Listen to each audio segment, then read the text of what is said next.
Hello viewers, আসসালামু আলাইকুম। আমি এখন একটা হিরোইন আঁকার চেষ্টা করছি। আসলে ওয়াটার কালার একটু কঠিন।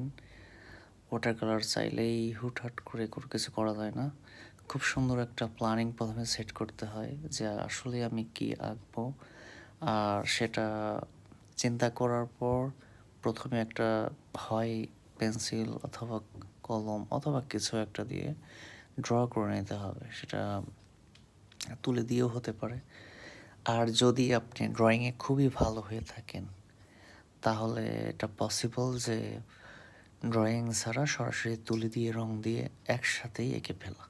এটাও সম্ভব। বাট অ্যাট ফার্স্ট মনের মধ্যেই সেট করে ফেলতে হবে যে আমি কাগজের কোন পাশে কোন কম্পোজিশনে কীভাবে আঁকবো। এই সেট হয়ে গেলে তারপর শুরু করতে হবে কালারিং। তো আমি এখানে ১ম এ একটা ওয়াশ দিয়ে নিয়েছি। নর্মাল কালারগুলো দিয়ে হালকা একটা ব্যাকগ্রাউন্ড দিয়েছি। কারণ ওয়াটার কালারে বেশি কালার কখনো অযথা পড়ে গেলে তখন কিন্তু আর উঠানো সম্ভব না। যার কারণে আমি ১ম এ হালকা করে দিয়েছি। এরপর আমি হচ্ছে একটা কম্পোজিশন ক্রিয়েট করার জন্যে একটা বড় সূর্যের একটা আকৃতি দেওয়ার চেষ্টা করছি, যেটাতে একটু আলাদা কম্পোজিশন তৈরি হয়েছে এই হিরনটার সামনে রেখে। মেইন সাবজেক্ট এখানে হিরন, আর এটাকে একটু আর্টিস্টিক লুক দেওয়ার চেষ্টা করছি কালারের ভেতর দিয়ে বা কিছু লাইন, এক্সট্রা লাইন দিয়ে। একটু এক্সট্রা টল টল মনে হচ্ছে যে খুবই লম্বা একটা জিনিস। তো এই পাখিটাকে দেখতে সৌন্দর্য করার জন্যে মূলত এরকম একটা লুক দেওয়া হয়েছে।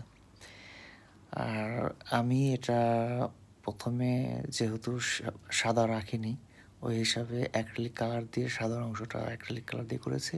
বাকি সবগুলো কালারই ওয়াটার কালারে করা। অ্যাট লাস্ট এখন আমি কলম দিয়ে, এটা আসলে স্পেশাল আর্টিস্টদের জন্য এই কলম, যেটা অনেকটা জেল পেনের মতো।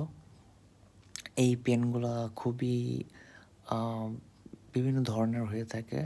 খুবই চিকন নিব থেকে শুরু করে ধীরে ধীরে পয়েন্ট ভিত্তিক বাড়ানো যায়।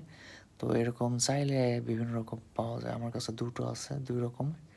তো আমি ২টো ইউজ করার চেষ্টা করছি। একটা হালকা এই লাইনগুলোর জন্য, আর একটা একটু গাঢ় লাইনের জন্য। এরপর কিছু আমার সাদা যে কলমটা ছিল সেটা দিয়ে হাইলাইটার হিসাবে ইউজ করছি পানিতে আর গাছের